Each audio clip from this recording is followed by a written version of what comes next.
U.S. Commerce Secretary Gina Raimondo spent the day, the final day, in fact, in China, in Shanghai. The 4-day trip marked the resumption of economic and commercial talks between Washington and Beijing.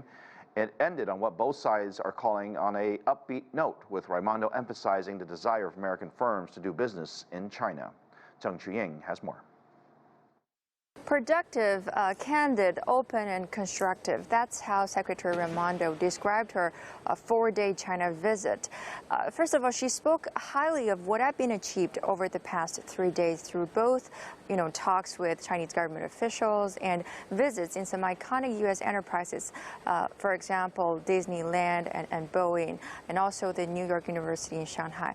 As what she said during the talk with some Chinese officials over the past few days, she time and time said that the United States had no intention to decouple from China nor to hold China's economy back.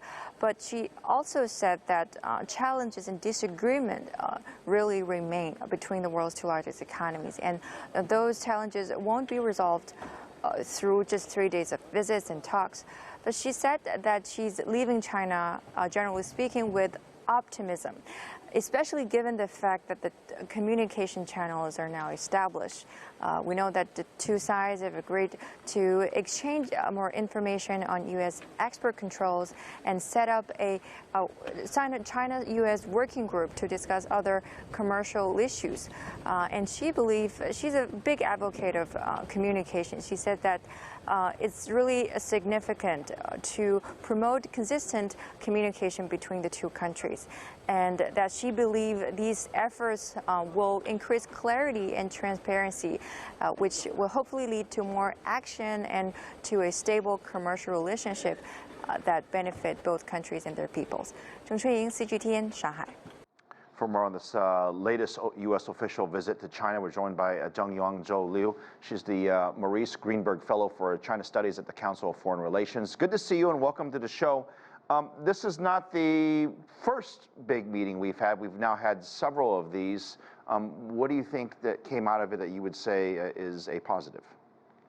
Phil, you are right. This is not the first, and perhaps if we view from Secretary Antony Blinken's visit through this one, followed by Yellen, followed by Kerry, and to Secretary Raimondo. Actually, I would say every one visit after another has been ending with a more positive note, and this is a very positive note, especially coming out of the visit. We ended up having two established channels for communication, and at vice ministry level as well as ministry level, both countries agreed to meet at least twice a year. So from that perspective, it is quite positive.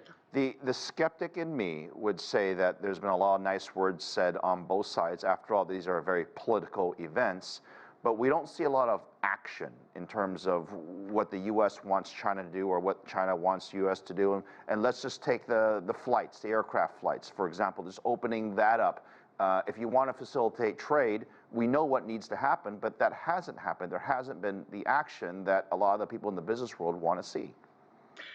Phil, you are absolutely right. Yes, you have all the reasons to be skeptical about the positive note or the optimism there, but at least I am a firm believer in communication. At least, the channel for communication, especially with regard to how to communicate export control information exchanges, and the idea to communicate that the United States is not aiming to contain China. I think for those two reasons, communications are very important. And for that matter, we are talking about, just for pure monetary value, this is a $700 billion bilateral relationship. So it is extremely important. And for that matter, I think Secretary Raimondo did a fantastic job to emphasize that actually American business are very much still interested in investing in China.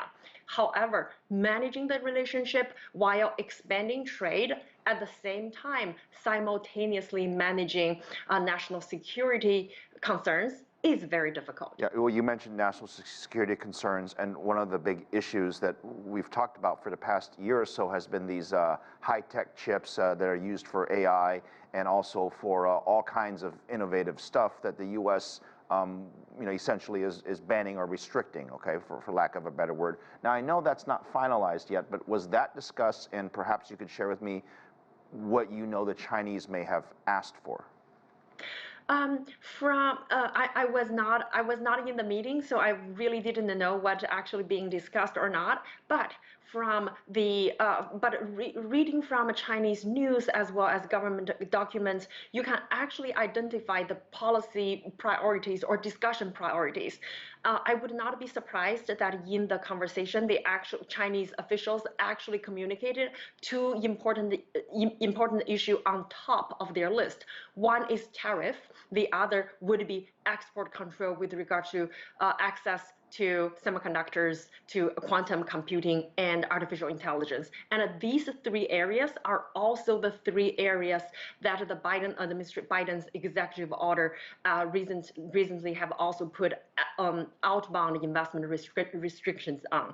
So I wouldn't be surprised that those issues would have been discussed from the Chinese policymakers' perspective. So, okay, so we've got the nice words, we've got the discussions. There's some talk that perhaps President Xi and perhaps Biden may speak face-to-face, in person, in fact.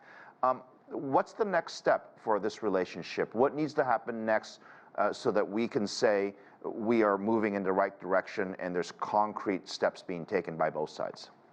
I think really, Phil, that's an excellent point of discussion, right?